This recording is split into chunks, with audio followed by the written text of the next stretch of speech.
Hello everybody, welcome back to another video, and in today's video we are going to be doing another unboxing. And in today's unboxing we have some aircraft which are fairly unique. They're unique in the terms that you don't really see them that often in day-to-day life. And one of the types of aircraft we will be unboxing two of, I haven't actually unboxed yet. I do have one in my collection of that type of aircraft, but I've never actually unboxed them because that specific type of aircraft was one of my very first models I ever got in my collection, and so that was before I even had a YouTube channel. But with that being said, I think we're going to go ahead and just start unboxing these. I'm going to introduce the aircraft first like we usually do, and then I will get on with kind of unboxing them later on. The first one isn't that unique. I mean, I don't have many of them in my collection, but the first one is a JetBlue Airbus A220-300. This is an aircraft I've been after for quite a long time because increasingly these are going to become more common as we go into the future, because of course these are going to be replacing not only the Embraer 190s but also some of the older A320s in JetBlue's fleet. So this aircraft is going to be very useful going forward. Next up after that we have an aircraft which is pretty interesting. We have the Trump Shuttle Boeing 727. This is in my quest to try and collect some more classic aircraft that kind of operated around the DC area in the 80s, 90s and 2000s. So this is one of them. We have the Trump Shuttle Boeing 727. After that, now it's kind of a coincidence these two aircraft are in the same unboxing, but we have the Trump Boeing 757-200. Of course, unlike the last one, the Trump 727 is from Trump's airline that he operated back in the 1980s. This one is just his private Boeing 757-200. So this is a pretty cool looking aircraft. Then next up here we have the aircraft which surprisingly I've never unboxed on this channel, but here we have the Hawaiian Boeing 717.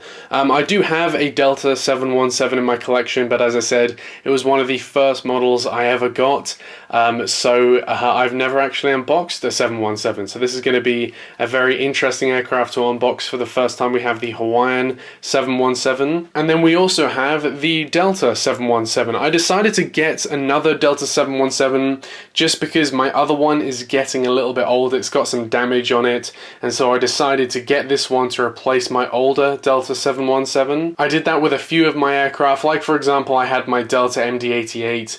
That was kind of a bit banged up, so when Gemini released the MD-90, I bought the MD-90 to replace my MD-88 in my collection.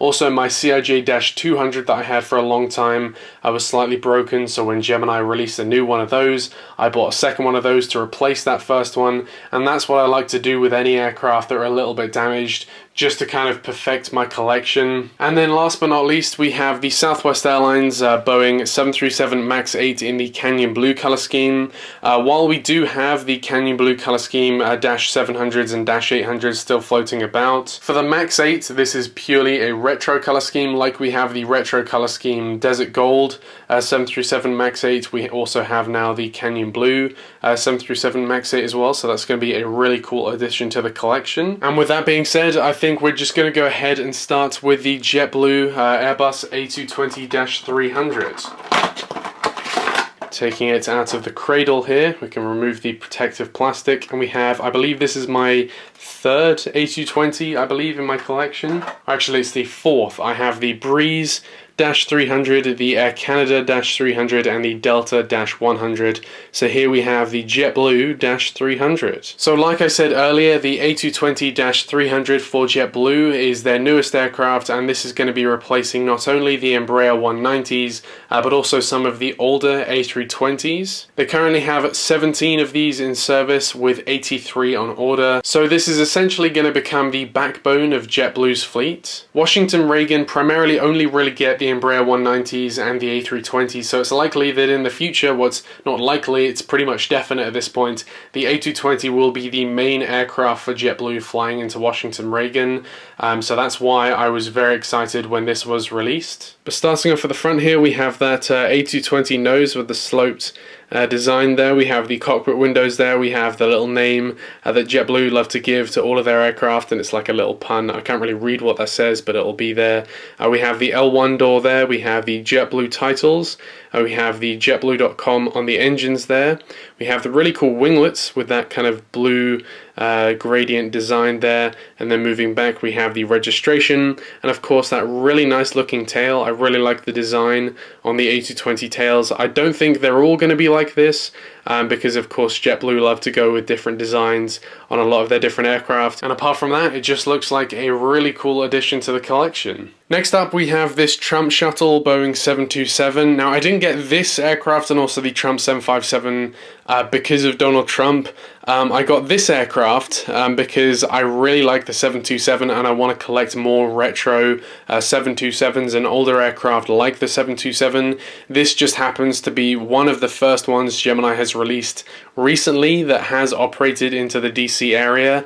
These used to operate between New York LaGuardia, that was their hub, and then they used to fly only 2 destinations up to Boston and then down to Washington Reagan. It was kind of aimed, and surprise surprise because it's owned by Donald Trump, it was aimed at business people kind of commuting between, you know, the 3 economic centers of the East Coast being Washington DC, New York and Boston. The airline only lasted for 3 years between 1989 and 1992 when it was purchased by US Air, which then became US Airways, which then became American Airlines, and they only operated the Boeing 727. They had 8 of the 727-100s and then 17 of these Boeing 727-200s. In terms of looks, it has that very kind of linear design that a lot of the retro liveries had around the 80s and 90s. I think the thing I love about the 727 is it just looks fast. With the engines at the back, kind of the swept T-tail, the wings in this kind of swept back design, and the nose, it just looks really fast. It looks like it's being bent backwards with how fast it's flying. Starting off at the front of the aircraft, we have those cockpit windows with the eyebrows as well, a feature that some of the older aircraft like the 717 and the 727 had. It's a really cool design there. We have the L1 door, then we have of course the kind of black and red and gold, which are kind of probably Trump's favorite colors, I guess. Going back to the rear of the aircraft, we have those wings, of course, and then we have the 3 engines at the tail of the aircraft with the T for Trump. It just looks like a really cool aircraft, and I'm hoping that Gemini start releasing more of these kind of retro 727s. I would love the American Chrome 727. I would love the Eastern Chrome 727, TWA. I would love some United ones like in the Sol Bass livery, the Battleship Grey livery, and the Stars and Bars livery as well. I just want to slowly build up a really cool collection of Boeing 727s because honestly I just love the way the 727 looks. Next up here we have the Trump Boeing 757-200. Now this is Trump's personal current private aircraft. This is his largest one. He does actually have a couple others that I think are owned by his company, but this is his main flagship aircraft, the Boeing 757-200, wearing the very famous Trump color scheme. I think what I'm going to do with this one is, just because this aircraft looks so cool, I'm going to get it out of the box and then go through all of the history about this aircraft. So I'm only 21 and I'm also British, so I don't remember Trump from his business days back in the 80s and 90s. The first time I ever heard about Trump was actually because of this aircraft. I remember being at my granddad's house probably 10 years ago now and watching a documentary about this aircraft. Of course, his presidential campaign in 2016 probably made Trump the world's most famous person.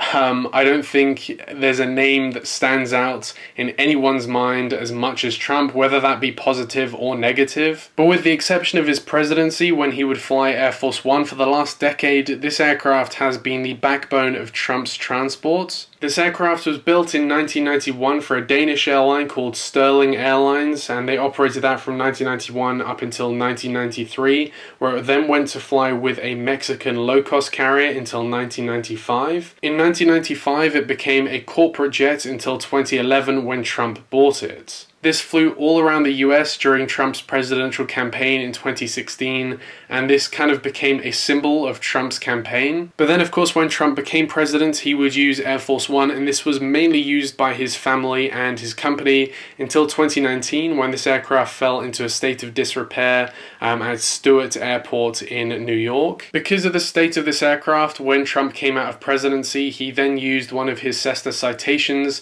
as his main mode of transport while getting this repaired.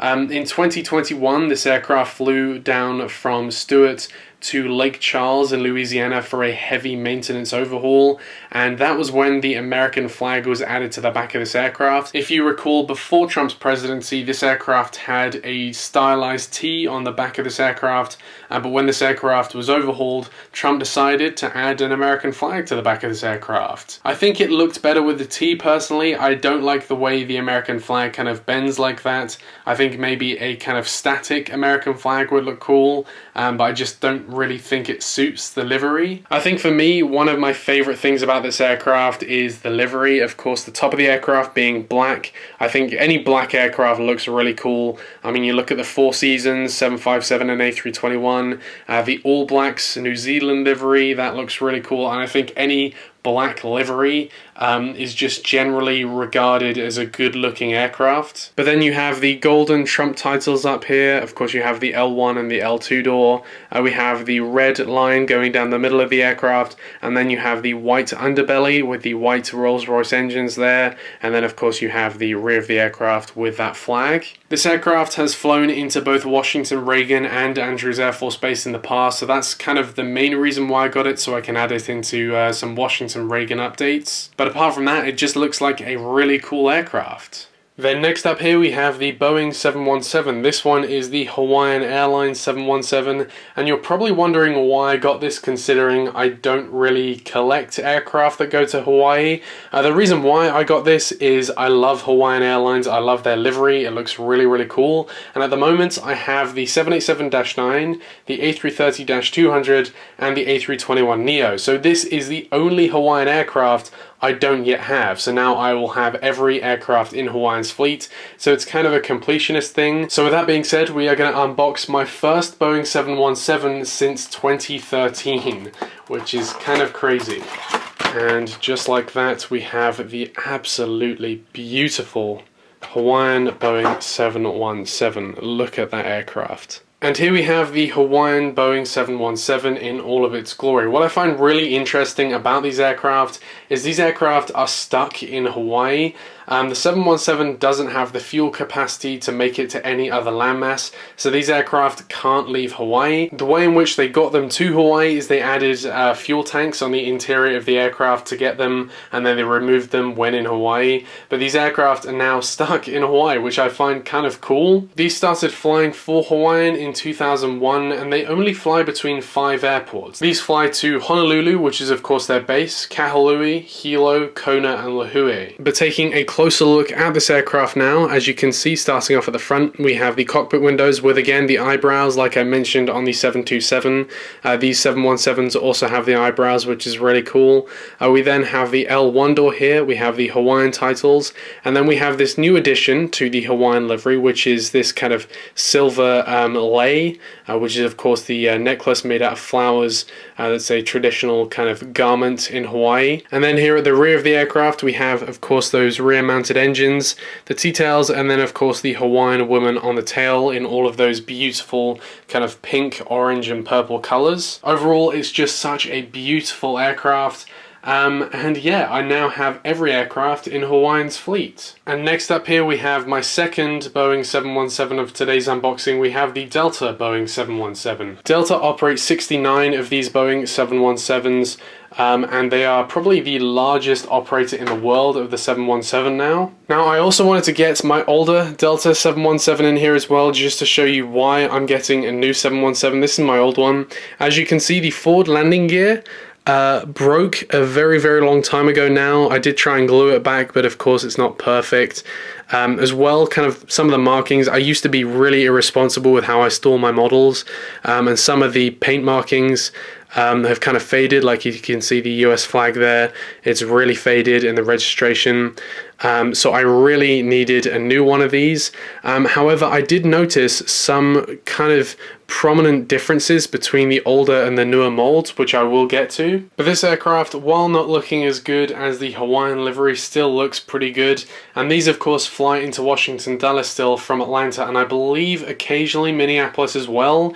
But yeah, this aircraft just looks really cool. We have the nose here, we have the Delta titles, the wings of course, and then the rear engines with the T-tail on the back. But I want to draw attention to the nose of the aircraft here. So on the right here we have the newer Delta 717, and on the left we have the older one. Now if you excuse the landing gear, because of course on the older one it is broken, you can see that the noses are really different.